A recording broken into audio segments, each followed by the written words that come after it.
Welcome to the new Authentisign and Transaction Desk with MiRealSource. My name is Chris Nickson. I am a licensed associate broker in the state of Michigan and one of the trainers here at MiRealSource. I'll also be joined today with Debbie Ramfajato, the Director of Training and Education at MiRealSource. So I'll let Debbie say a few words herself here before we get started. Good morning, everybody. Glad to see you here. And thanks for teaching today, Chris. I really appreciate it. Thank you. Did you send out the first poll yet to see? Let's do the first poll. Are you familiar with Transaction Desk? So I know a lot of the names here, so I definitely know that a lot of you are familiar. But this way, it'll also give Chris a good feel for where he needs to go today. 94% voted. I think we're good. We'll call it. So yes, everybody's familiar with Transaction Desk, which is great. So Chris, get through the Transaction Desk part to get to Authentisign, maybe just showing you a couple of cool things. All right, awesome. There you go, we're back. We're gonna go to Transaction Desk over here, and I'm gonna click off my screen so you can focus on Transaction Desk and what I'm doing. Transaction Desk and Authentisign are together. They've actually just done on the Authentisign part an upgrade to some of the stuff, which I'm gonna show you. So follow along if you can. If you have questions, certainly ask them. We'll try to get them answered for you. But I found that there are so many pieces to this and so many ways to do it. It's best to use this system. And for those of you who have used this system a lot of times in the past, then maybe today you'll learn a few little tricks that are out there. Go, gosh, I didn't know we could do that. That was one of the things I learned. Even though I'm an instructor, Colleen just did a class on this, and I sat in on it just to find out, either refresh my memory, some features I haven't often used, or just to find out another little tips and tricks on how to do things. So you can try to follow along how I do it, which is okay, but I find it best to just kind of be there, watch, take notes, and do what you can. So thank you guys for joining, and with that, I'm gonna get going and shut my video off. When you log into Paragon, this is your big screen that you got. This is your home page. MLS documents that take us to all our training folders. Your screen may look a little different than yours if you took the Paragon class that showed you how to change your home screen. So with that, let's say you've been out on a couple of showings, you saw a home that your buyer liked, you would like to go ahead and write an offer on it. The easiest way to do that is, if you know the MLS already, you can just type it in. I'm going to kind of show you through going through a search. I already have one pulled up. So I did a home search already. We found one. It was at 13629 Grandeur Avenue in Shelby Township. My clients really like this house, so we want to write an offer of it. So right here is the home pulled up in the MLS. You can do the search by just, if you know the MLS number, come up in here and type in the MLS number, hit search, and then it'll pull up listing ticket on it. Right here's your listing ticket. So you're ready to write the offer. Right down here, these are what we call our quick action links. This is a little bit of a review for those of you who are familiar with the system. We want to go to this one right here that looks like a fanned out documents. If you can't remember which one it is, just hover over the quick action links for a second, and you tell you what it is for. So this one right here is for start a transaction, which will take you to Transaction Desk. And by going to it off of this page, it'll automatically load a lot of this information in the transaction, so you don't have to. It'll pull up the address, it'll pull up the agent down here, it'll pull up their office, and all that other stuff that's needed. So we'll start the transaction right here by clicking on the start a transaction. It automatically takes you over to Transaction Desk so you can begin doing it. The new Authentisign is quicker. I found it to be quicker, where it doesn't just sit there and spin and spin and spin and time out on me. Part of that has to do with your internet connection and Wi-Fi connection. With everybody working from home, sometimes your Wi-Fi speeds might be a little slow, but it is in general quicker. When you start it off of a listing like that, you're automatically going to come into the create a transaction wizard, and that you go through it. Even if you're seasoned, it's kind of quick to go through, but it makes sure that you have most of the information in there that you're going to need. So this is the create a transaction. You can name, right here where it says name, you can name these transactions whatever you want. However, it's easier for you to store them in your file for you to go back and find them. If you want to put the buyer's name out here first so that you can keep all your buyers together, or if you just want to leave it as the address, however you want to name it, that's up to you to change that name. If you work for a company that has templates, different brokers will already have preloaded templates that they want you to use. This is where you would find them under the template. You can either leave it as none, in which case you would have to load in all the documents you would need. You would have to find them and load them. Or like I said, a lot of brokers have preloaded templates that they want you to use. I've created one, a template for the residential already. It's on the buy side. I'm going to click on that. It's going to bring in several documents already for me. I'll show you later on how to add documents that you may need or delete documents that you don't need. It already pulled in the data that it's from MiRealSource, it's residential condo, and here's the MLS number. It's going to add me as the selling agent, okay? You have different options. You could be the listing agent, neither or both, but in this case, we are writing an offer, so I'm the selling agent. We're going to use the wizard, and as I said, I recommend using the wizard because it takes you through the steps rather quickly. So we hit create. Now we're creating the transaction. At this point, if for some reason your power were to go off, you had to take a phone call, and this transaction is going to be saved, you can come back and find it at any time. This is the wizard. It's actually 5 pages. And those same 5 pages can be found over here going down this side in order. Using the wizard just takes you through those steps a lot quicker. This is a residential sale. You have residential lease, condo. If it was a condo, you could do a condo sale or commercial, but these are where you can select what the transaction type is. Here's the transaction status. It's open. Most people don't do this, but once it goes pending, you can make it pending, withdrawn, closed, whatever you want to. This helps you later on to filter out if you're doing a lot of volume and you want to just get to some of your transactions quickly, stuff that's already been closed. You don't want to keep showing up on your home screen. You can set the filter for only your open listings or your open transactions or your active transactions, and only those will show, and then you don't have a screen after screen to go to get to what you want. So that's what this tab is for. Always, even though it pulled it in off the listing ticket, make sure that this address is all correct, because this is what's going to auto-populate on all your documents. And the last thing you want is to have something be off in there when you're trying to buy a property, because then you'll have a contract trying to buy a piece of property that either isn't in existence or the wrong one. Again, all this information was pulled off directly when we clicked on that little fan button to come over here. The price, they're asking $38.99.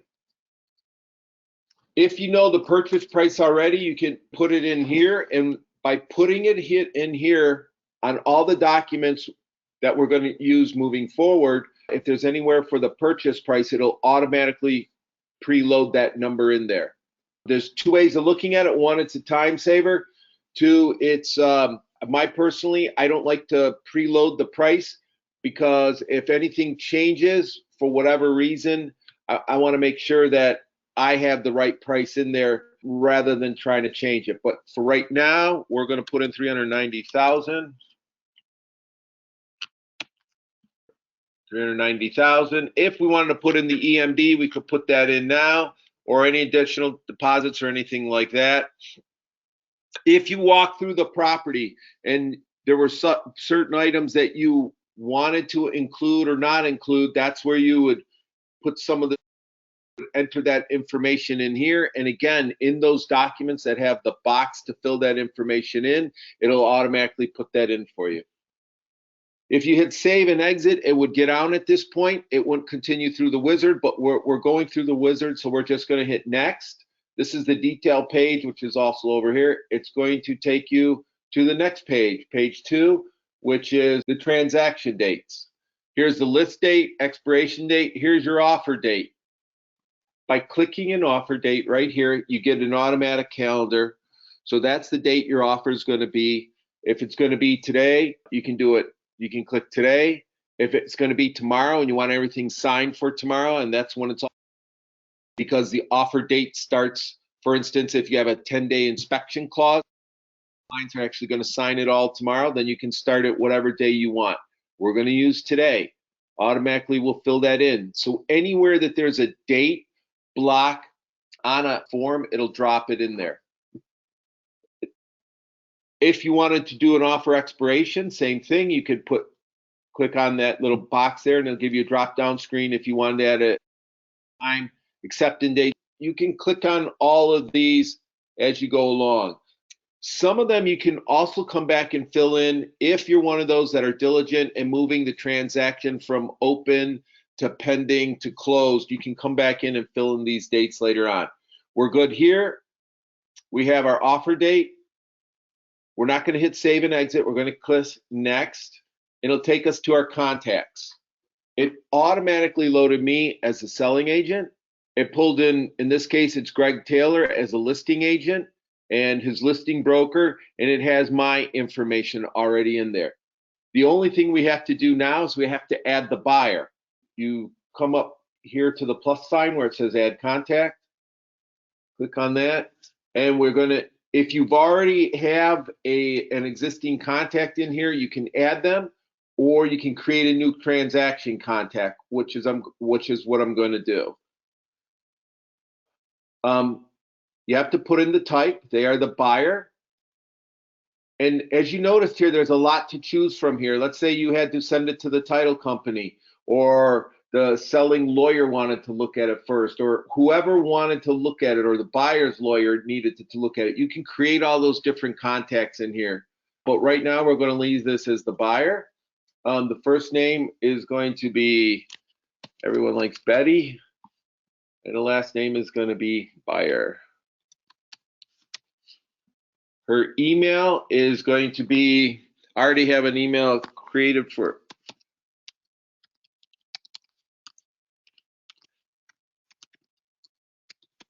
that's the email. The legal name, if you don't enter a legal name, let's say her name was actually Bethany instead of Betty, you'll put in her legal name here, and that's what's going to show up in all the signature blocks when we get to Authentisign. Right now, I'm going to leave it at Betty Buyer. Same thing for preferred signature. If you don't fill in anything for these areas, then whatever you put in for the first name and the last name is going to automatically auto-populate there. So let's say her name, her legal name is actually Bethany. So I put in her legal name, it'll automatically default to the legal name for the preferred signature and the preferred initials.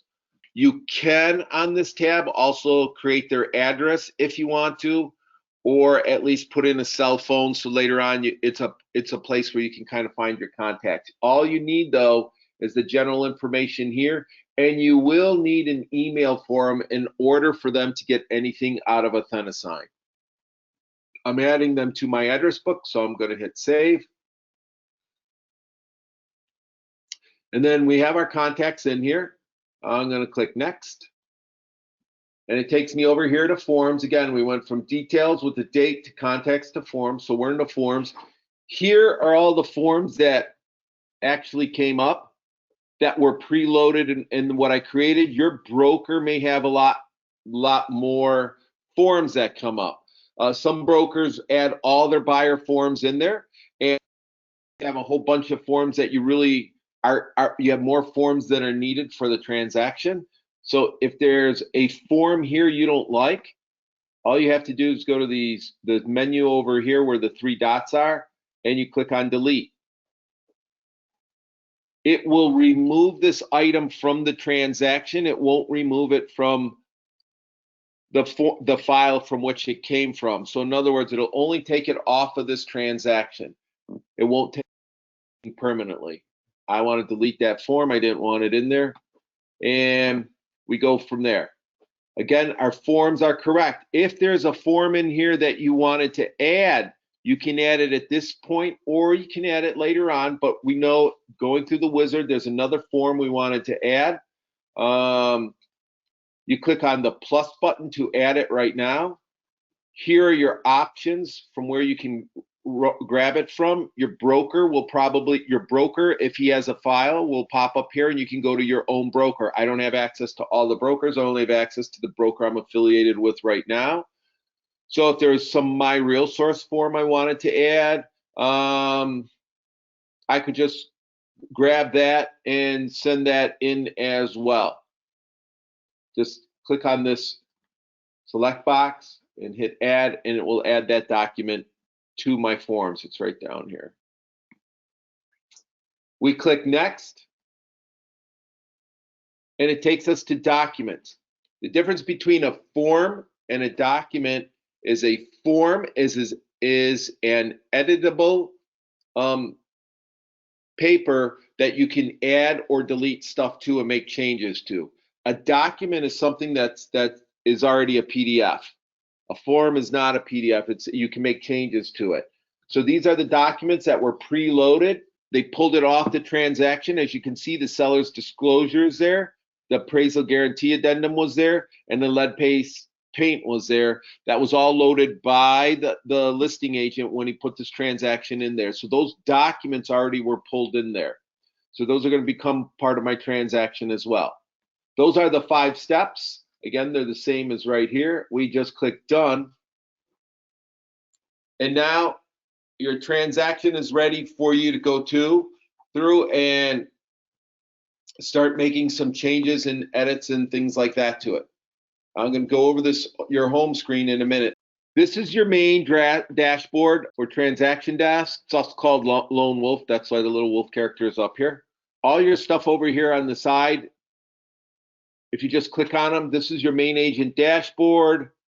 If again, hover over it and it'll appear what it is next to it. These are transactions. These are your signings, forms, documents, tasks.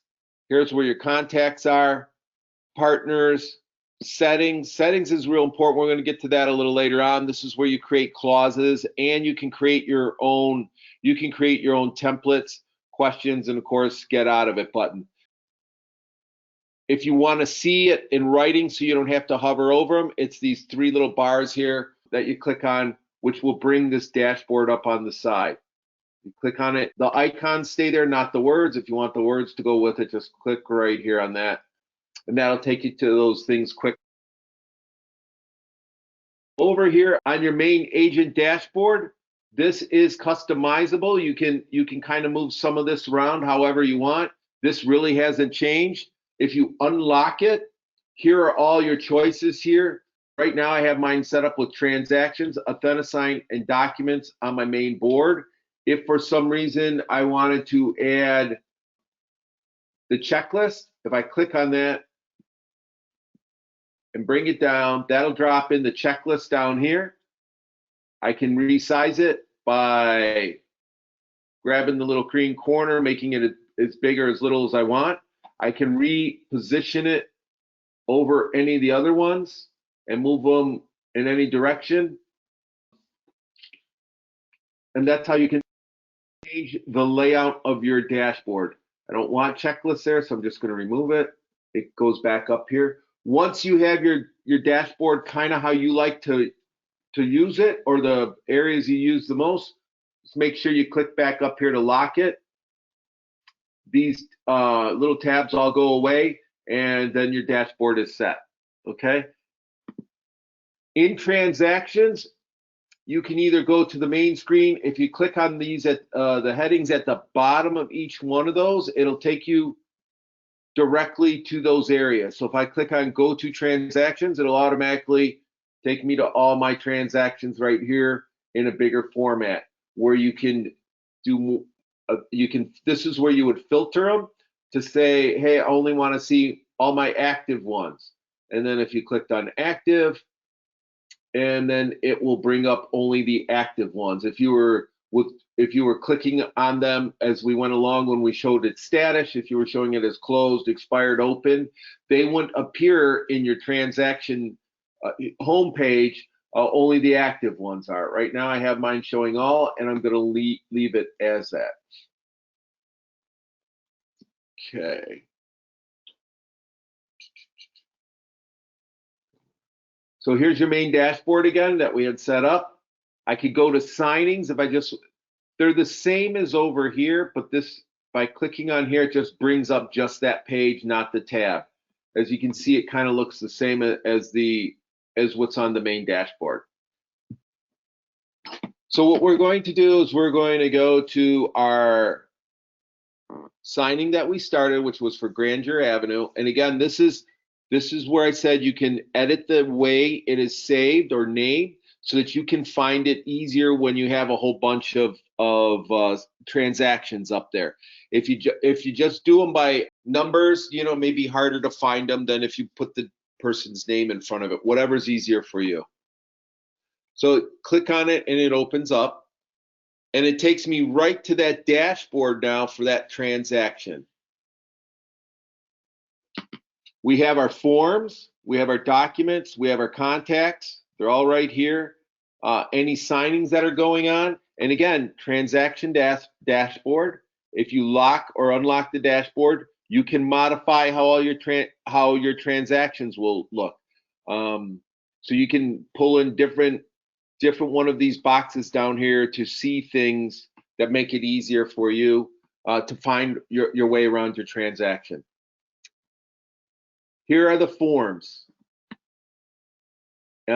Remember in the wizard part, we added forms in step 4. You can also add forms in here by either going to, in the transaction, by going to the upper right where the plus is and you click on add forms, or if you go to forms, open up the main page, these are the individual forms, you could add a form here. I do want to go back and show you one thing.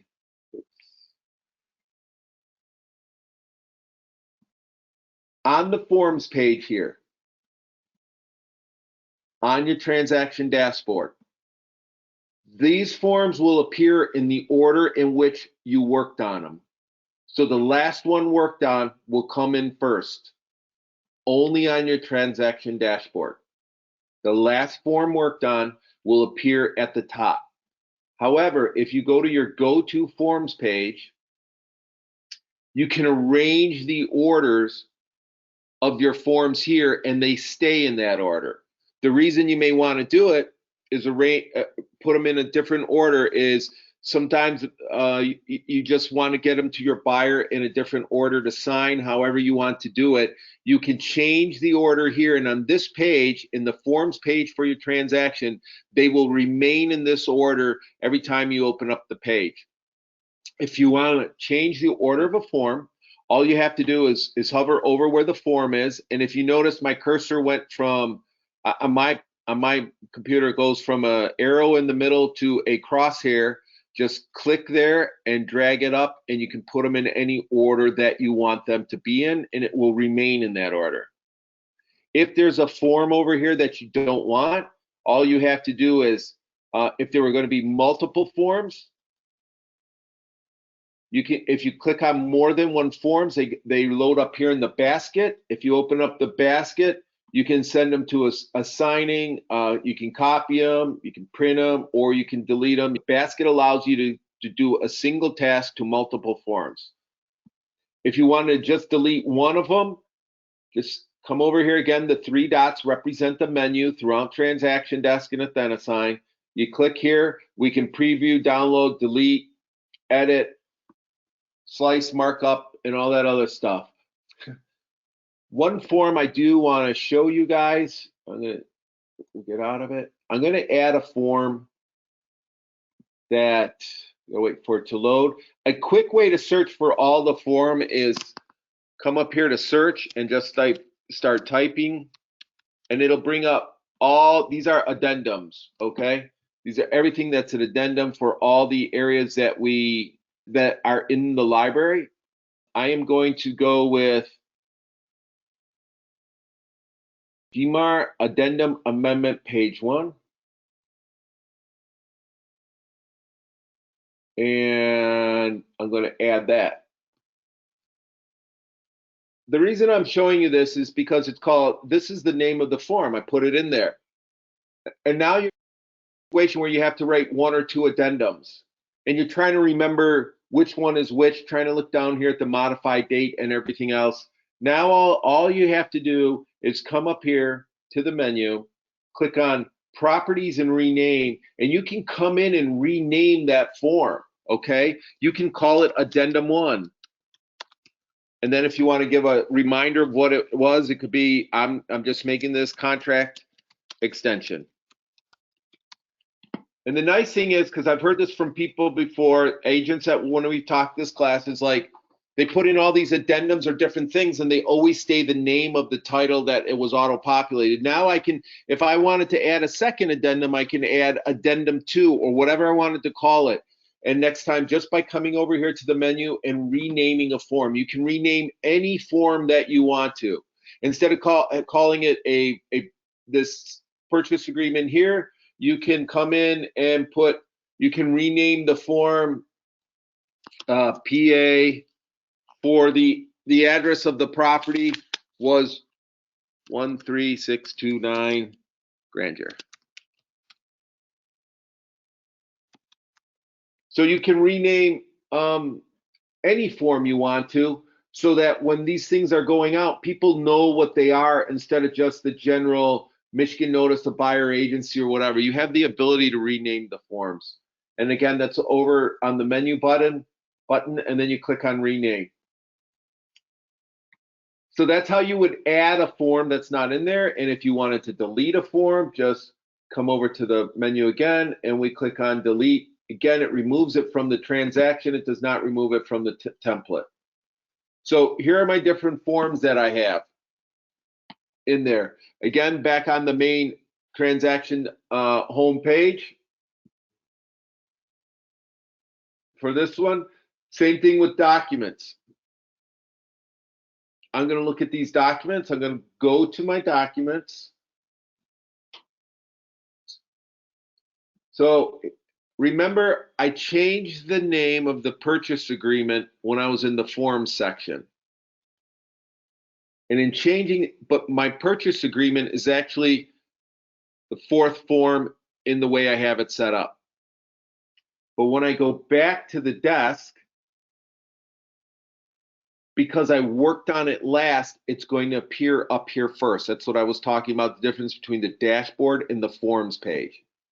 We're going to go to the documents. We're going to take a look at them. Of course, they have the appraisal guarantee, fax back cover sheet, lead base seller's disclosure. The fax back cover sheet is automatically in there. That was signed. It's a document. It's already signed. Your buyer is going to sign in the middle here. Let's say you wanted to add a document. In this case, I've already downloaded the listing ticket. I wanted to make this part of the package I'm going to send in to the listing agent when I send in my purchase agreement to them. So to add a document, it's just like everything else. You come over here and you click Add Documents or Folder. Add a new document. And it's a drag and drop kind of thing. Mine's actually, you guys can't see it, but it's off on my other screen. And I'm going to just grab it. It's on my desktop. And I'm going to pull it in. Here it is. You just drag it right there till it goes from blue to green, just the file off my desktop, and drop it in, and it's going to load it. And this is what I did. Here's the listing ticket right here that I saved as a PDF to my desktop, and I pulled it in and I added it. If for some reason I didn't want it, I could delete it, okay? The only one they don't let you delete are the fax back cover sheet. That you have to leave in there. So these are your document. This is your document page. And to add a document, you just, again, click on here, Add Documents and Folder, find it on your desktop and pull it in. So now we're kind of set up here. We're ready to take this. We got our forms the way, we got our documents in there, we got our forms. The only thing we're going to check now is make sure all the information is filled in correctly on the forms before we go to the signing. So hopefully you already had the Michigan Buyers Agency already filled out and had all this information filled in. You have my name already auto-populated on this form, as did Betty Byers, okay? It should not be Betty Byers, it should be Bethany. So I'm going to go back to the details page, and this is one of the advantages of the new system. I'm going to come back to the contacts, open up Bethany, and put in her preferred signature as Bethany.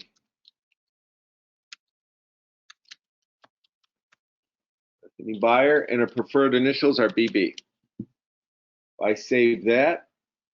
When I go back to my main desk, I go to my forms.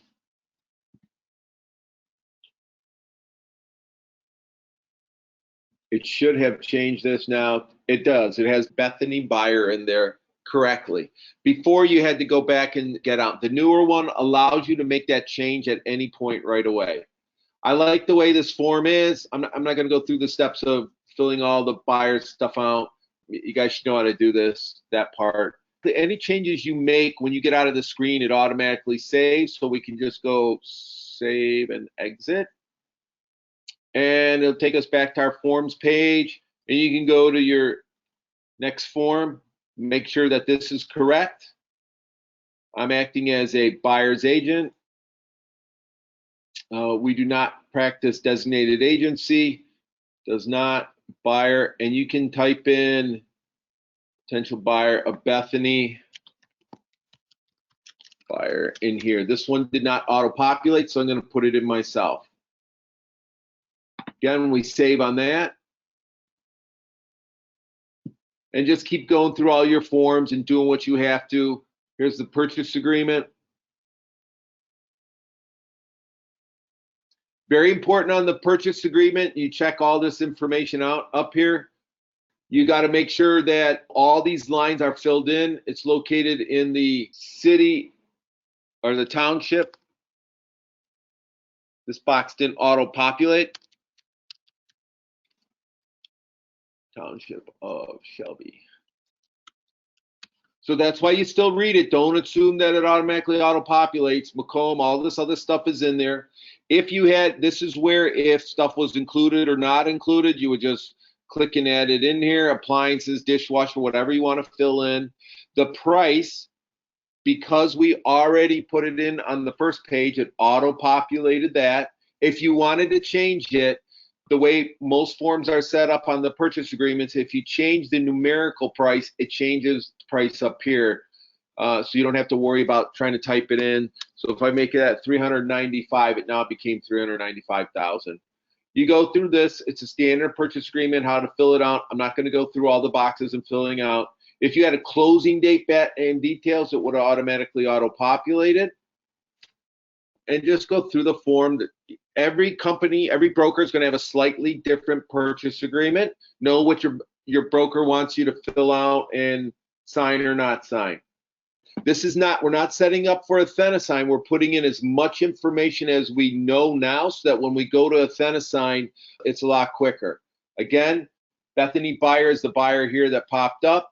If your broker requires you to be a witness, then you could put in your name here or whoever has to be the witness.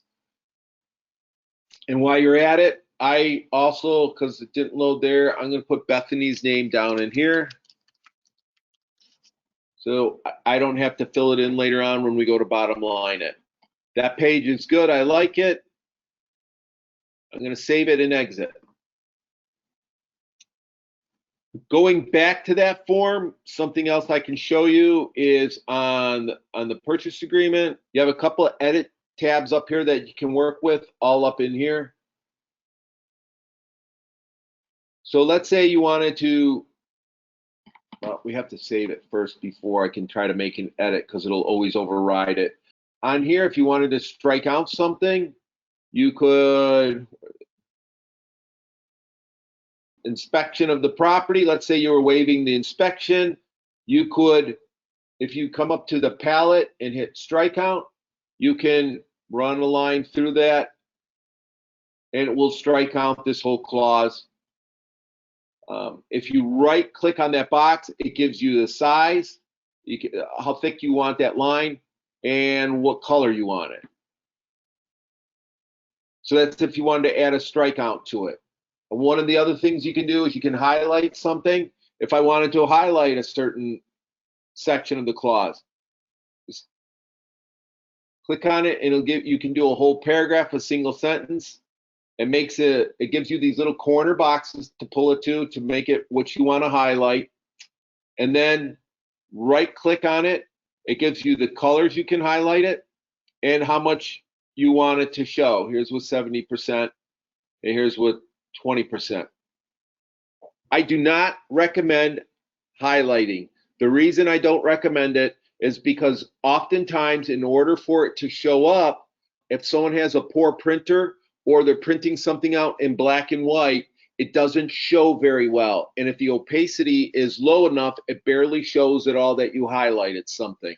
Most of us aren't going to print off a purchase agreement in color. We're going to print it off in black and white.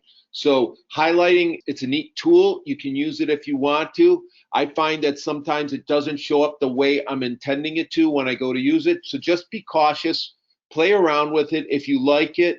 Same thing with making things a lot of different colors and everything. Most people will see it on the screen, but if they print it off and maybe take it to somebody to be signed, most agents print everything off in black and white. It's up to you. You know, just be cautious using something of color. If I want that, I just come back to the area, right click on it and hit delete, and that'll take it away. You can also do what we call redact, where you click on a whole area and it puts those big black dots in there to remove something, makes it harder to read. And then you don't have any options to change it there, or you can just delete all that stuff there. Again, inspection of property, I decide I don't want it. I move my cursor over there. It went from a pointer to a four-sided cross. I left click on that, and then I right click and I hit delete, and that'll remove that option there. Those are all up here under markups. If I wanted to annotate something, I could come in here, click on annotate, and I can create a little text box that I can text something in.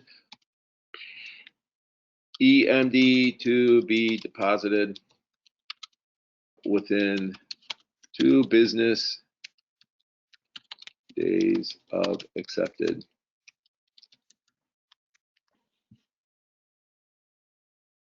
Okay. I put in a little clause about the EMD being deposited within 2 business days of an accepted offer. You can move it around, same as all the other editing functions. If you right click on that box, you can change the font size. If you want to make it bold, you can do that. This background, you have 2 choices, transparent or white.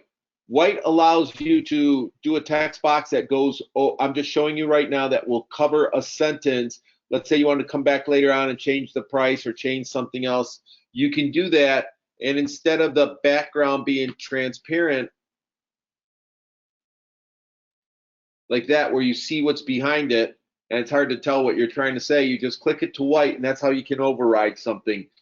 I caution you using that function, because if you're covering up a standard contract that's in there of what your broker's already approved, and you're changing the words and you're whiting them out like that, it's usually best to have your buyer sign there, acknowledging the change in the standard contract, or putting their initials there, which will do an Authentisign, and making sure that the seller acknowledges that change has been made there.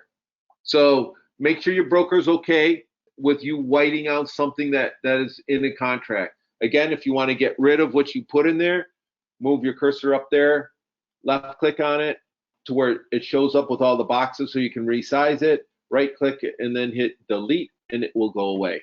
So those are just some of the tools that you have up here with the markup. You can change the fonts and some of your other stuff of the text that automatically drop in there. This is the default text and fonts that come in. And we can get to clauses. Clauses are in areas where there are big text boxes, right? Like here, you can't use them in single lines. if I wanted to, and I clicked on my clause button, and you have personal clauses, let's see if I add one. Let's say my buyer is declining the home warranty. I already have a clause made up that I want to add, so I don't have to retype this every time. It says paragraph 17, home warranty is not applicable. Seller does not have to purchase a Coldwell Banker home protection plan. Agent's home warranty for buyer.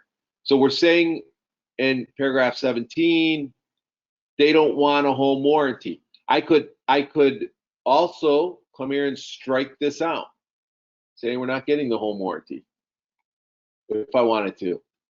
Strike it out and put it down below. The point is I already have pre-made clauses that I can drop in there. I can also add multiple clauses. I'm in the same area. I come up here, click on clause again, go to my personal clauses.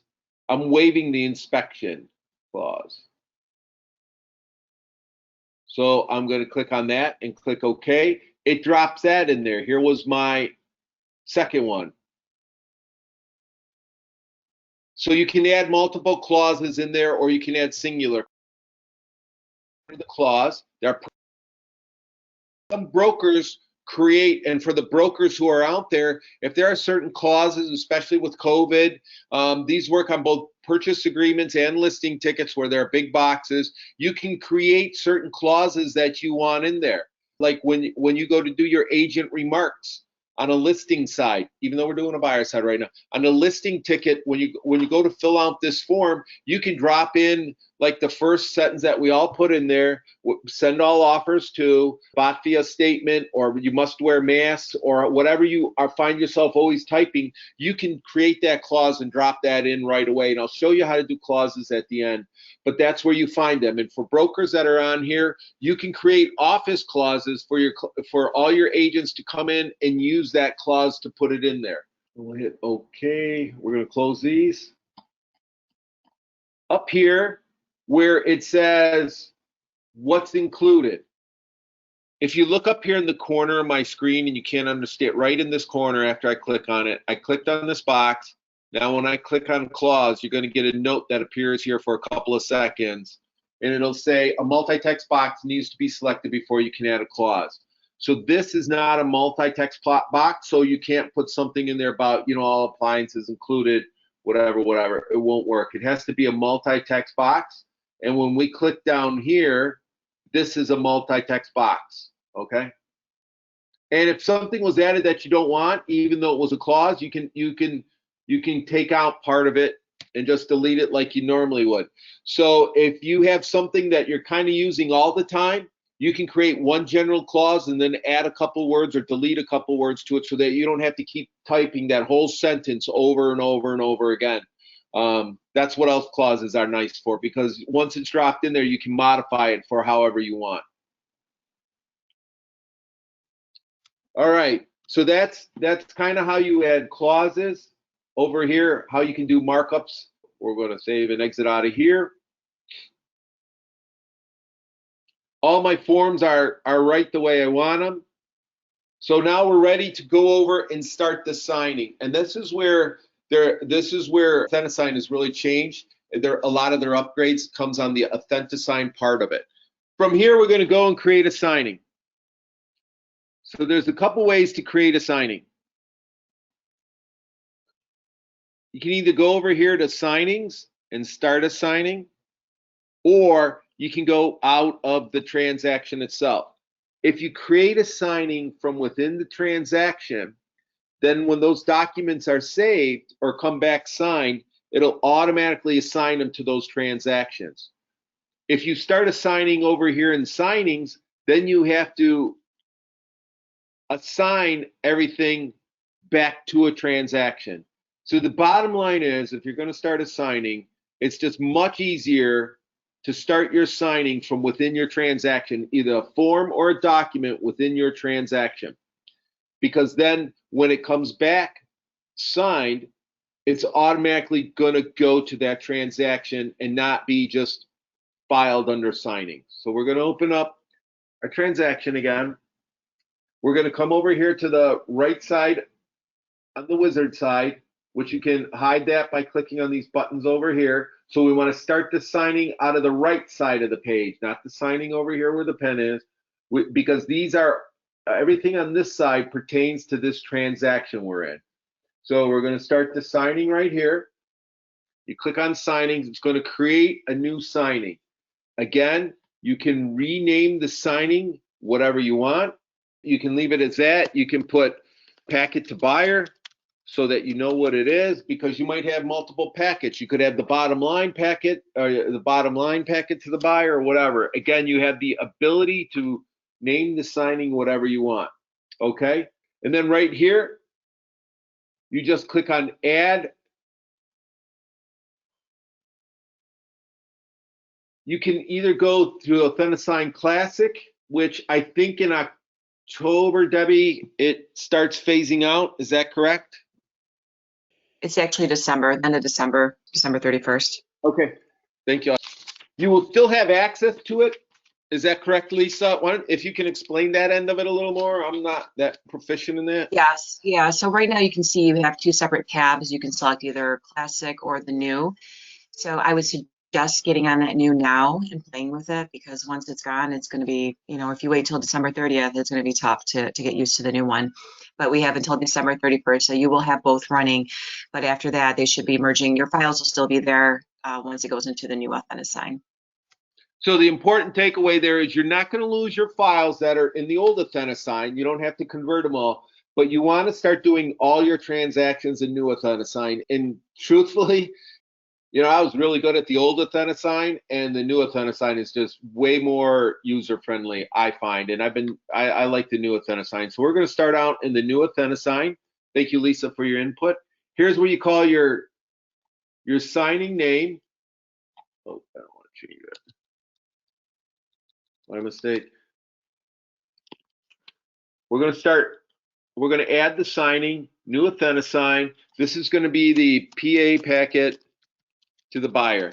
You can name it however you want. I'm just coming up with different names so you can keep them straight, so that later on when you go through your list of everything that's been signed in that transaction, you can sign it, because once it comes back to the buyer, then you're sending the PA packet to the listing agent, and you can name it that too, so you can see the individual packets. We're going to click save. It's going to create the signing for you now. And again, because we did it from the transaction side, it's going to assign all this to that transaction already. So some of the things that are different, as you can see right away, the screen is a lot different than how it was in the old one. You have your signers are up here. The buttons just look more updated and everything else. Again, you can edit the signing name. We already covered that. That's what it is right here. You have your signers, and here are your contacts. You can add the participants, add them from the transaction. So I'll show you that real quick again. When you add the participants over here, you can add them from the transaction, and because we started this in the transaction, it's going to pull everybody over. It has the listing agent, myself, the selling agent. It has everybody that we created a contact for. Now, anybody that you check off here to be part of this, you're going to have at least one signature block or one initial block for them. Otherwise, you can't just put them on there. They could be a reviewer, they could be a signer, or whatever. But if you click on them to add their signatures on here, you have to have at least one signing block for them. So we're going to select in this one just the buyer, myself, and the buyer. And you have options with each person. You have a remote signer, reviewer, or carbon copy. A carbon copy is somebody like, if your broker wants to see everything after it's all signed, you would CC them and then they'll get it at the end of it. Or if the title company wanted to get it after everything was fully executed, that's when you would put them on there as a CC, and then they'll get the document once everyone has been done with it. Someone who's a reviewer, let's say an attorney wants to look at it prior to it going to the buyer for signature, and he just wants to review it. The nice thing now about Authentisign 2.0 is reviewers can now leave comments. In the past, If a reviewer found something wrong, they would reject it and send it back to you, and hopefully they put something in the email what they wanted to change. Now a reviewer can actually make comments on the review before they send it back to you. A remote signer is someone that is actually you're going to be sending an email to, and they're going to be signing it digitally like we have been doing in the past. So that doesn't change. But where you make those assignments are right here, and it's much quicker. If you needed to add a participant, you could come up here, same thing, add from the transaction, add from contacts. If we had an attorney, you could add them in here just by clicking on it. You could add that participant that's already in your contacts. I'm not going to add anybody else. I'm just showing you how we could do it. Also set the signing order. Click on what is this. A signer must complete the signing before the next one in the list can start. So if you're doing a sign in line, which means person A has to sign it before it goes to person B, before it goes to person C, that's called a sign in line.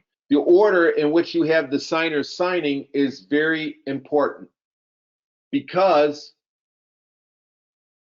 if I am first, then that means I have to sign it first before everybody else. And as a buyer's agent, you don't want to be first. And if you have a reviewer, you want that reviewer to be first. And then it would be reviewer, then it would be the buyer, and then it would be you. If you don't, that's called sign in line. If you don't have that click, email goes out, everyone will get the email at the same time, everyone will sign their portion of it, and only their portion of it, that's all they'll see. It'll come back to you, and Authentisign will marry all those signatures on one page so that the final document that you get to see after everyone's signed, everyone has their signature blocks in there. So maybe you want to use that if you're sending it out to a husband and wife, or two parties. One of them work different hours, and you don't want to necessarily wait for the one person to finish working their shift before the other one signs it. That means who's ever home or who's ever available can sign it. That'll come back, and then the other person will sign it when they have their time. So sign in line is the order in which you have the contacts saved, is the order in which the emails will go to people. So the first person will get an email. Once they sign it, the system will automatically send it to the next person in line. Once the second person has signed it, it'll automatically send it to the third person in line. So we have our signers. Here they are right here. And I don't want them in this order. If I were going to do a sign in line, remote signer, we're both good on that. If I had them in, if I had this click, that'd be a little help why these aren't switching here. You don't have your signing order on. You have to turn on your signing order, select your contacts, and then you can move them around. Yep. You have to select at the bottom right corner, the ones you got selected. See the bottom right corner underneath the name? There you go. Now it's adding. That's what I did before. And then you grab over here, and then you can move them in the order that you need to. And also, if you wanted to edit something, thank you, Lisa. Click over on this little arrow right here, and here's all their information. If you needed to change anything at this point, their signatures, you could. If you wanted to change their status, you could over here in the details. Just click save after you made the changes. If you didn't want to do it in the sign in line to say, you know what, it can go to everybody however you want, just toggle right here and that'll turn it off. I was forgetting to save them. Thank you, Lisa. Here are your documents. Add a document or form. Now here are all, what the nice thing is, before they used to pull in forms and then documents on the old way. In the new version, they have all of them combined. So you can go through and just add them all. And it'll add all those documents in there and the forms in there. There's no separation between them all. So we got them all added. Here is every form in here that you have. And again, if you wanted to change the documents or the forms orders, just click on the 4 arrows over there and move them in the order. Or you can change it by the numbers down here. And if you click on the arrow over here to the right, It'll bring up more about the form. You can put different signers on here that you need to, or you can remove people. So this yellow box already is a preloaded signature block down here on this form that shows where Betty Buyer is going to sign, okay? Authentisign, when you sign a form, we'll put at the bottom of it, if you've ever seen the signature, they always put in some really long date and some time information, they date stamp it and all that other stuff. However, let's say on this one here, you wanted to add in the date that it was signed. There's a couple ways that you can do it. You can either come over here to the left side and click on auto date, click and drag it over, and it'll drop in the date. And you can do the time as well. Or you just come over to auto date and drop it in and pull it over here. And so what will happen then is when this person signs it, sorry, you have to be on Betty Buyer. When Betty Buyer signs it, her auto date will drop in. See how this is yellow? So when I pull in this auto date, and this box around it was yellow, that when Betty Buyer signs it, the date will pop in, and if I want to put in the time will pop in. If I change signers and put me in here and I'm blue, these dates won't appear when I sign it, but only when they sign it, okay? So you want to make sure you're on the right signer when you're putting in these dates.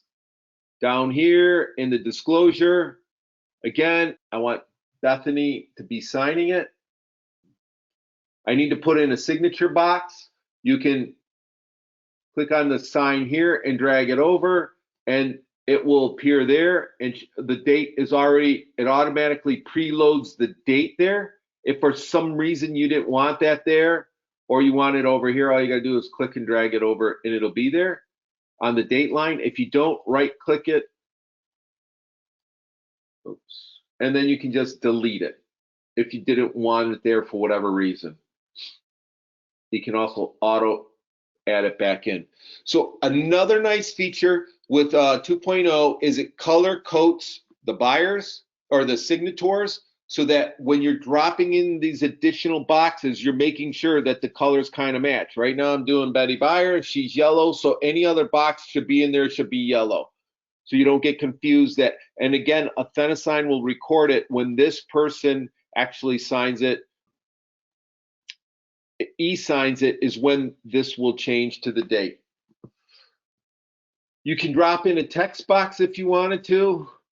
Let's see if I can find a form. Here's an addendum. I can drop in a text box. Click on that, create your text box, and then just start typing.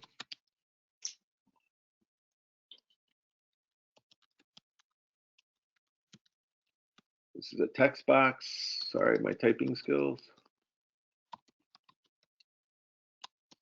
Okay, oh, come on.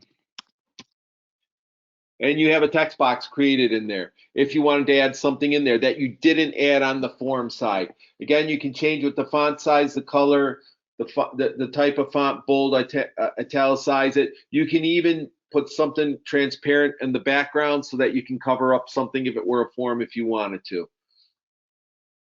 So that's how you would add a text on something. If for some reason their name wasn't underneath an area on a form and you wanted them to sign, you can click on full name. Sorry, click and drag it over, and their name would appear underneath it in the if they didn't have it there. And then we'll delete it. This form, there are two colors on there, which tells you there are two signers in there. Before, every box just used to be yellow, where somebody had to sign. As you can see, it automatically put in my date right here. It's in blue, so when I sign it, it'll be automatically dated. But Betty Buyers doesn't have one, so I want to put in her auto date over here. And so I know it's hers because it's yellow. If I needed to modify something regarding me, I just come up here and click on the signer. And that changes everything I do on these forms or documents now is going to apply to me in my signature. So we're on your standard purchase agreement. We need the buyer's initials. You want to come back here and go to Betty Buyer, grab her initials right here. The box that just says initials, all you're going to do is put in their initials there. And again, it gives you the month and date and year. That kind of is a lot for a next to an initial box. So all you have to do is just click on that box to highlight it, and then you come over here and click delete, and that'll go away. And you drop it in here on this page. Again, we don't want that there. And delete, it's a little bit of a redundant item. And we're going to delete it. And then one more. Just want to see something here. Nope. Delete that. And delete that.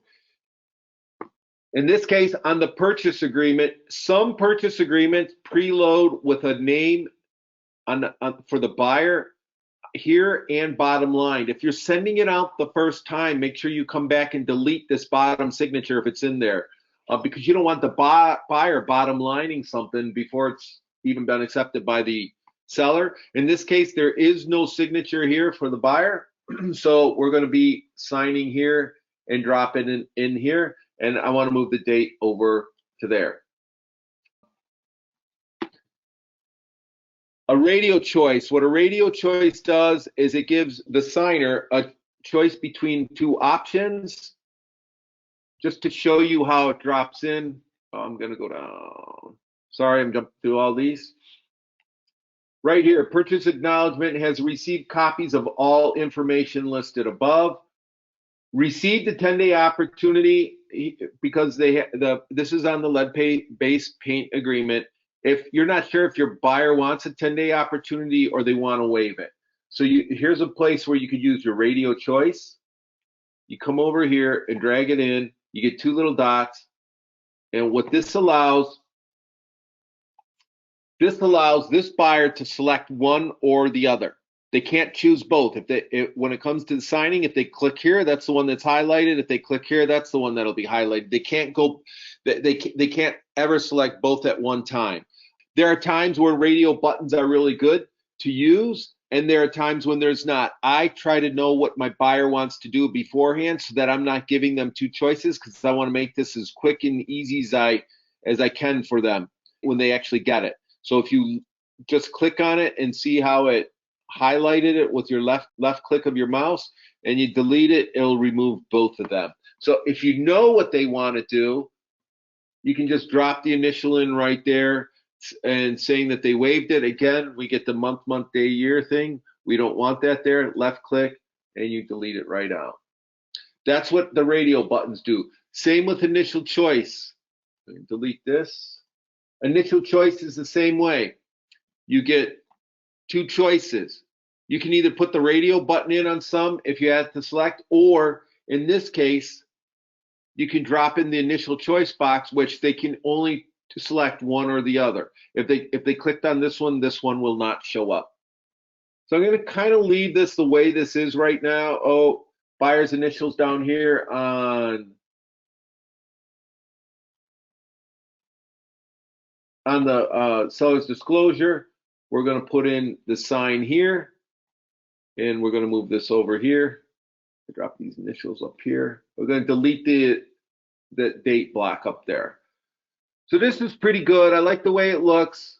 What I typically do is I go all the way through all my documents to make sure they're signed and where they need to be, and then I go back in reverse order. So when I'm all the way down, and then I just go back through and just make sure I kind of got everything where I need it, and everything's going to be signed the way I want it. And I didn't miss a signature block. Maybe I was going kind of quick.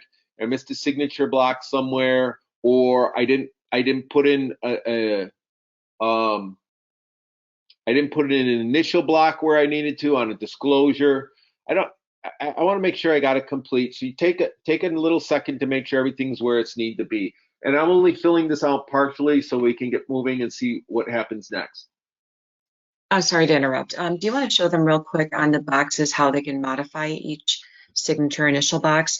Before you used to be able to right click, now you actually left click on the box. So if you go ahead and click on one of your boxes, and then on the right side of your screen, it opens up with their options. So one of the things that I found that agents are having a hard time with, which I am too, is when you put in initials, it puts that auto date. Well, with initials, you don't want an auto date. So if you find an initial box, if you go back to the left side of your screen and click on one of your one of your initial boxes for me, there's a way that you can actually turn it off and set as a default. So if you go ahead and scroll down, I don't know if you still have initial boxes on your page anywhere. Just click on any of them. It does. Yeah, go ahead and just click. There's one. Okay. Perfect. So left click. So if you look on the right side of the screen, there's the option for the date stamp. As long as that's turned off, then it shouldn't come on. It should not show up every time you drag them on. If it's turned on, then it will. So they have to turn it off, and there's save as default below it on the right side. So again, right now you have it on, so you want to turn it off, and then it's save as default. But that will take care of any future signings. It will remove it for any future as well. So in this transaction, correct? I'm sorry, and yes, in all the transactions. So once you do it once and you hit that save as default underneath on the right, that will save for future signings at that point. And then above, we used to be able to scale it. You know, we used to actually click on the boxes. Well, now you can scale it right there on the right side underneath the name. You see where it says scale. If you actually drag that line back and forth, that will make their boxes bigger and smaller. So so what Lisa, thank you, Lisa. What Lisa was saying is when right now if this were that date box kept popping up there and I was deleting them all individually, if you come in and click on the date stamp right here that's blue, and that goes away, but you have to save it as a default setting.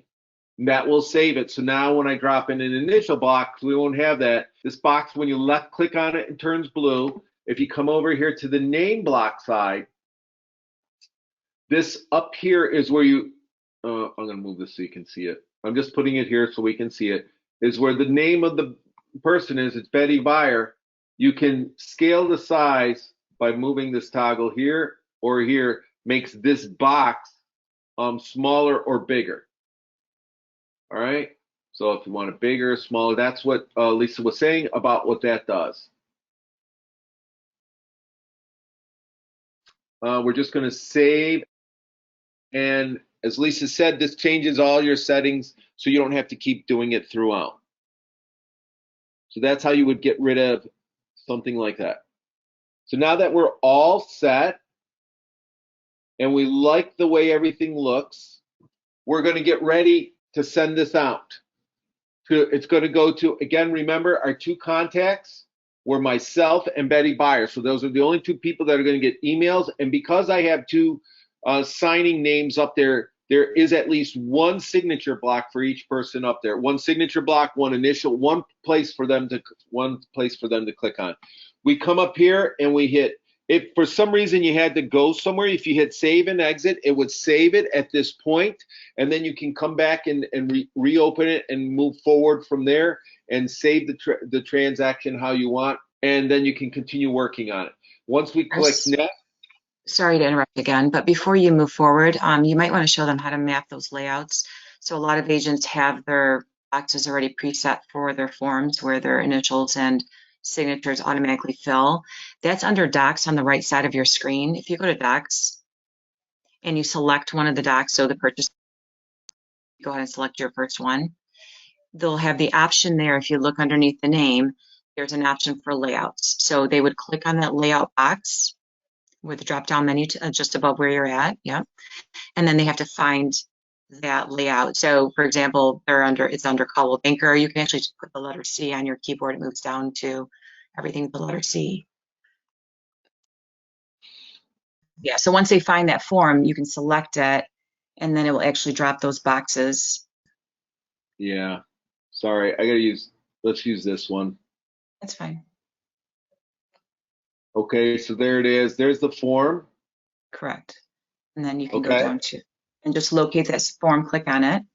Yep. So then underneath there, it says map signers. Go ahead and select map signers. That's where you select who's the buyers, who's the sellers, make sure that their boxes are appearing where they should be. You can see buyer 1 is Betty Buyer, which is correct. Yep. Agent 1 is Christopher Nickson. So then you just hit assign at the bottom right corner. Okay, and then under there, they have an option for these checklists. I don't think a lot of agents use checklists. And also you can see underneath, you can see the actual forms if you go down further. Those you can, if something's been rotated, it gives you an option to rotate, but we're gonna hit save in the bottom right corner. And then that drops those boxes on for them. So I know this is something big that a lot of agents have used prior, so they know where it's at. They have to go to their docs first, select them, and then they can map them in. And thank you, Lisa, for saying that. What that means is on forms, when the brokers have set these forms up on Authentisign for you, they already pre-sign things to those participants to those individual boxes and say that this box will be buyer 1, this box will be buyer 2, this box will be the listing agent, this box will be the buying agent. So by going through that step and assigning the participants to those individual boxes, it helps know where to land those signatures for people. Well, they're saved. Yeah, they're saved as layout. So originally, when we first started doing the Authentisign part, is you would drop in all your boxes and save where the location is of those signature and text boxes are. So that way, the next time when you click on it and you're actually matching up that form to the same form you've got filled out here, it just automatically drops them on every page. So you're not dragging them over one by one again. It's a huge time saver. And offices have them created. We have some that are also default by the system as well. So again, this is different than how it used to be. To find it, you locate your form, and you come out here to where the layout is. That form will pop up there. It should automatically pop up, but if not, you find it and click on it. Then if you hit map signers, it shows the different areas, and you make sure that the people are assigned to it, okay, correctly. And you hit assign signature blocks, and then make sure you save down here in the bottom. That was that step again. Now we're ready to send. So we're going to hit next. Finalize signing setup. You can do the customized invite. What a customized invite is, this is where you can create your own message. If you want to create your own message and say whatever you want to say. Or if it's somebody who's done it before and you just hit, you don't need to do this step, it'll automatically go to them, and then they can just open it and proceed. So if it's somebody who's never done it before, I used to have something saved that said, this is Authentisign, please, click here and sign and all that. It was just something I saved on my desktop. So when I got to this stage, I could just cut and paste in that little paragraph telling them what to do. And I think it goes from there. When it sends it out, they'll get that message of the email. You could edit what the subject is, or it will fall to default. If you wanted to do that, you could do that. That's under customize invite. If it's somebody who already knows how to use the system and you don't have to really say anything to them, just click send and the emails will go out. Now remember, we're not doing this as a sign in line. So my email, we're both going to get the emails at the same time. So we're going to click send right here. The emails were successfully sent. And I like the way they changed the page. Before, we used to have the lightning bolt, the speedometer, and the flag, and you always had to know what those meant. What you see now is this. It says sent, and you can see that it went out. I'm going to go to my email. I'm opening my emails to see if I received it yet. Let's see if I can drag this over so y'all can see it. So here's my email. I'm just going to impose it on this screen. This is Betty Byer's email. This is my MIRS Class 1. This is what they received. This is my email for Chris Nickson. Yeah. So there it is. It's saying my signature is required on the PA packet to the buyer. And if you look, that is the same thing that the buyer is going to get. So here's the buyer's email. All they have to do, here's the generic email that they got that says that I sent them something, and they can start their signing. The one thing I want to caution you on, yeah, and it does come from you so that they'll know it was an email from you as their agent. It doesn't come from Lone Wolf or Authentisign or Transaction Desk, which is nice. So when they open it up, they just go right here. It says start signing. And then this part is just like before with, the little I accept, the participant's acknowledgement. Here, they have a couple of options, though, that they didn't have that are a little nicer than before.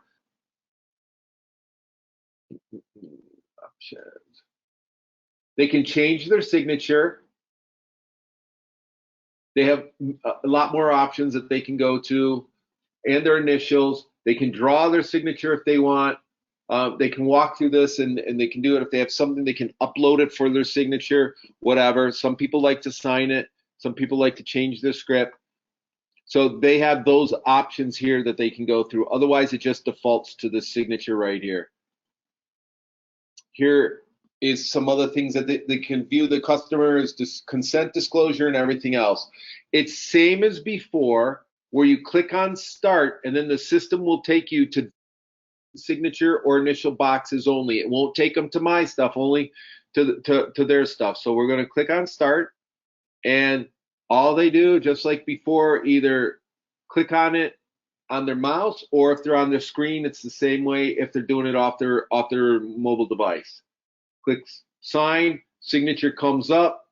Oh, set signature right there. They have to set it.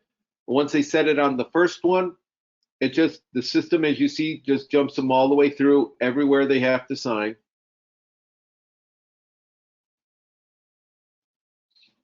There's a lot of them here.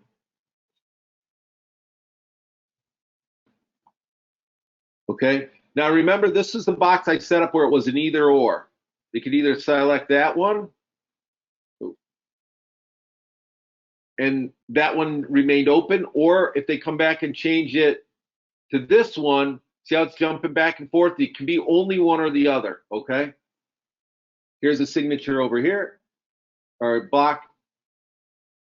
Oh, these two radio buttons. See, I didn't pay attention. I dropped these two radio buttons in, and I inadvertently put them in there, so I can't complete my signing because these are still here. So just to make sure I can go through this, I'm just going to click on one.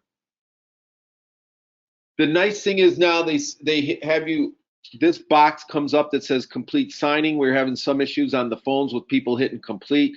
Just all they have to do is hit complete signing, and it's done.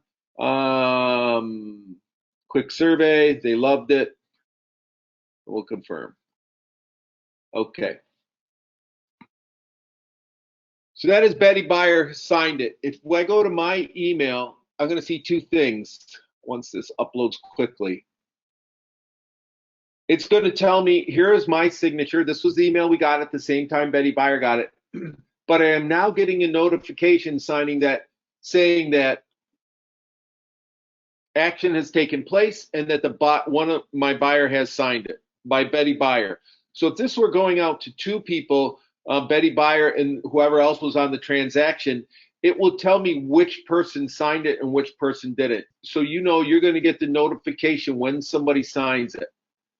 As well as, here's mine, I have to sign it as well. I want to go back to, if I update this here, if I update my signings, back on my dashboard, I go to my signings. Here's the PA back. If you see before, we used to have next to the people's name and everything else, we used to have the lightning bolt, which meant in progress, the speedometer, which means that whatever they all meant. This tells me, the green check tells me that Betty Buyer has signed it, but I have not. It's been sent, but Betty Buyer has signed it. I have not. Also, if there was a third party on here, you could see the third party hadn't signed it because I still have mine to sign in my email. So I'm going to open up. I'm going to do my signing. I accept. And when I hit start and go to my first box, that's when it says you can accept the signature or change it. So I'm going to set that as my signature. I only had one box in there for me, so it was complete signing. They don't have to do this at the end.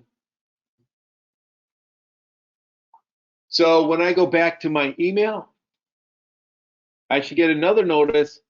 Again, it'll say secure, that I got two emails. One saying that I signed it, and another email saying, hey, everybody signed it.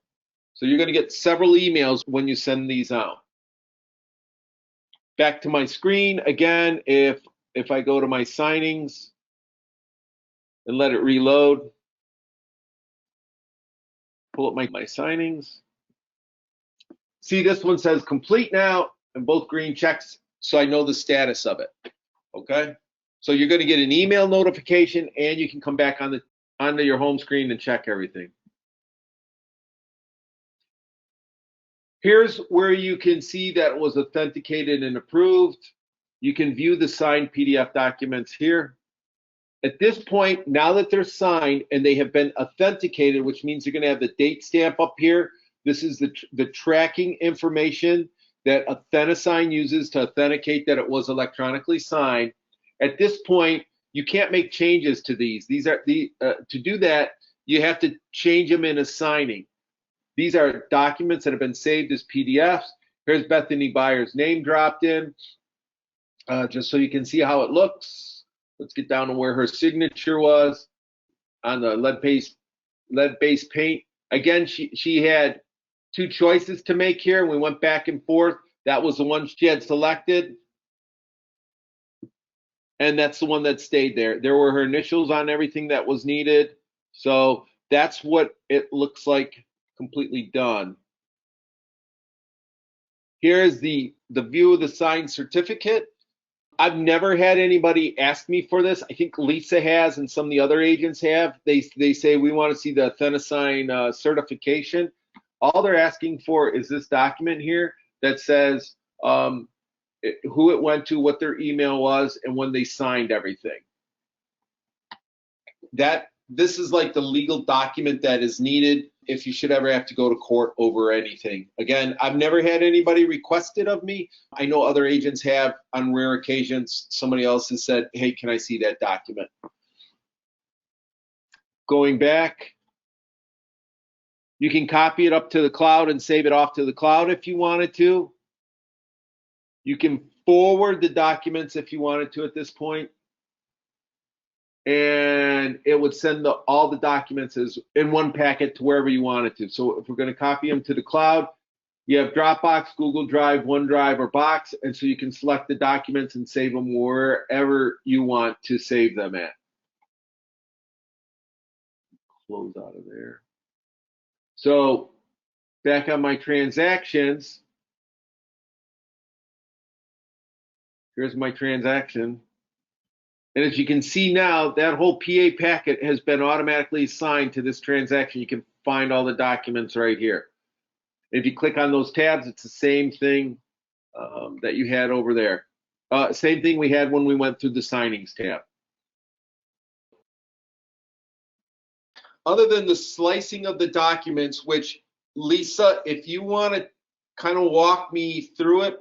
Just go back to your documents. All right. Okay, so to the right of your screen, just open up documents. Okay. And then to the right of any one that you want to slice, just go to the three dots on the right. That gives you the option for slicing, where it says slice and markup. But you can't use, actually you can't use that. You want to go back to one of yours. So mine, for some reason, I've had this problem before. It stores it differently. Okay, well, let's try one and see what it does. Okay. So I'll go to slice and markup. Slice and markup. Yes. And then obviously select the slice. Okay, so what I do is I click on what I don't want. So just second page of the seller disclosure, for example, I'll just click on it. The trash can's on the top right of your screen. Hit yes. Go back to the right of your screen, hit save, and then select save as the middle one, and then rename it. So I usually will put seller disclosure page 1, PA page 1, whatever you want to put on there so you know what it is. Hit save in the top right corner. Should be good. Now to the left, you're going to hit close on your screen. Go down to the left side of your screen, top left. And then it's going to ask you if you want to save again and say no this time. So do you want to save changes? No. Because we already saved what we wanted. We want this to revert back to the original 2-page seller disclosure. Go down to the very bottom and click. Should open it. Yeah, and it should be 1 page now. There you go. And that's how you would slice. If you have multiple documents when it saves, you can slice out what you don't need to create a packet that then goes to the listing agent. So when you sent everything to your buyer, to sign. You're going to have all your agency agreements. You're going to have other documents in there that may be internal documents that your broker requires your buyer to sign, but you don't send over to the listing agent. You would slice those documents out, and the documents that are left, you could save them however you want, packet to listing agent, and then you can turn around and send that packet either via email or through Authentisign over to the listing agent for them to review and have them sign off on. The last thing I kind of want to show you real quick is that was all on the signings. Are there any questions regarding on the signings that I need to cover before I show you clauses? Just a quick overview of clauses. Debbie, are we still good? We're still good, thank you. All right, so clauses, as I talked about before, is where you create things either individually. You can create your own personal clauses, or for brokers out there, they can create broker clauses. You come down on your left side of your page to where the gears are, which are settings. Settings. Preferences, programs, all these are right in here where you can take a look at, and you create your clauses. Just click on clauses. You have personal clauses and office clauses. You're going to be doing your own personal, so you create your own personals. And then you just come in, and if you want to add one, you just click up here where it says add, and it'll say create, add a new clause, type in what you want it to do, what you want to call it so you can remember. Again, this is whatever you want it to be, and then you just type in whatever you want it to say. I have some clauses that I had created that had more items in them, but then I just dropped it in and just took off maybe one sentence or one word or added 2 words to it, but I didn't have to type out the whole, the whole real long thing. So that's how you create your clause, and click save, and then they just save them alphabetically. It was right here. Okay. Let's see if I have, nope. Agent only remarks. I created this clause so I could drop it in. Email all offers to me. Please text me at this. Whatever I wanted to say. So in the agent only remarks, I was dropping this clause in and then adding whatever else I needed to, or deleting whatever else I needed to. So I didn't have to type that up every single time. Brokers, again, if you want to create broker clauses, then those would be in clauses under the office clause folder. And then brokers, it's the same thing, go through. I don't have access to this file to create something. I can only pull down what's there. My office doesn't have any, but if you work for a broker who does have clauses and wants you to use them, that's where they'll be there. And lastly, that's on clauses. The other thing I want to show you here is transaction templates. If you click on transaction templates, you can create your own templates of the documents that you use most often. So if you work for a broker that basically has 2 templates, a listing template and a buying template, and it has information in there for condos, vacant land, condominium clauses, all that other stuff in there, and there's a lot of forms you want to get out, you can come through and create your own templates by clicking add, naming the template, and the type it is. You want to assign what type of template it is, because in the beginning when we go through Wizard and you select what kind of transaction it is, then it'll pull up the templates for that. So if you were doing it on a residential listing, you would put in just a brief description of what it is. You hit save, and now here's where you can come in and add all your forms. Just hit your drop down, hit plus, and start searching for your forms. We'll grab some MiRealSource forms. I'm just going to click on some to show you how to add them. I'm not even sure what they are. And we're going to click add. Now those forms have been added right in here. If you had other documents you wanted to add in here, you could. If your office had a COVID document that they wanted them to sign regarding open houses or something like, you could add all that in there, and you create your own template, and then you hit update. When I go to it again, for all my transaction templates, that one will be in there, and the forms will be in there that we just added. So when I pull them up, they'll all drop in there. That's a little quick way to show you how to do clauses and templates. I found that when you start seeing that you're using certain documents all the time, you create a template that has them in there. You can always add stuff, any form or document to a transaction. But by creating templates up front, it just kind of makes things go a little quicker. So you don't have to either delete, if you work for a broker that has a lot of forms in their templates, you don't have to sit there and remove forms you don't use or whatever. So that's how you do those two items pretty quickly. I know we covered a lot of ground here. 2.0 is a little new to me. I really appreciate Lisa jumping in and helping me. She's used this a lot more than I have. But I'm telling you, if you practice with it, it becomes very, very quickly. It's much easier to use than the old version. The more you use it, the better you get. Drop in on other classes because we have several instructors on Authentisign. We all teach a little differently. We all bring a little of our own experiences to it. You're going to pick up different things as you go along and the more you use it.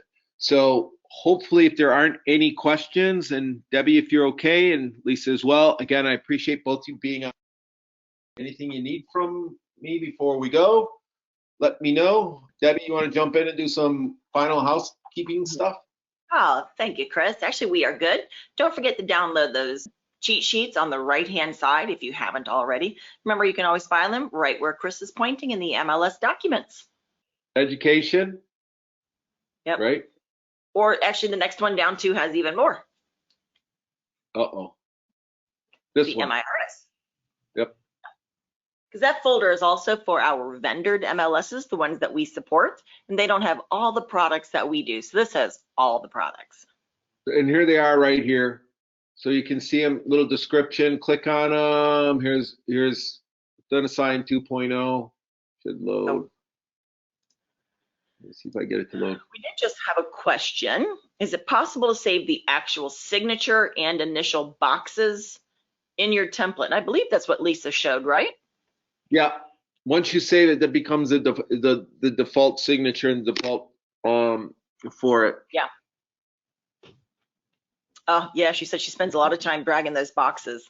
Yep, so I believe it's just save as default once you right under that.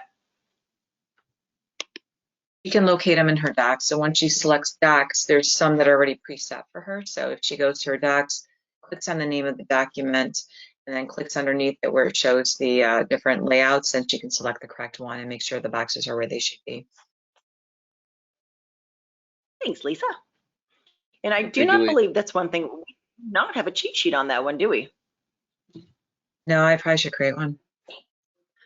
Hey, great idea in your spare time, Lisa. Yes, I will add it to my list. Okay, all good. Oh, Ren is appreciative. She said that would be amazing. And again, if you have any questions, reach out to Debbie. If she can't answer it, she'll put you in touch with whoever can. And we have a great support staff there at MiRealSource. Is really, really good. Again, Authentisign and MiRealSource is not going away from using Authentisign or Transaction Desk. We're going to have it. The upgrades make everything so much more user-friendly, and I find them to be, even though I'm not as proficient at it as I was at the other one, I've gained more confidence in using it a lot quicker. It's a good tool, and the upgrades have been just really, really cool to work with. Thank you, everyone, for attending today. All right, you guys have a great day. Bye. Thanks. Thanks, everybody. Bye, everyone.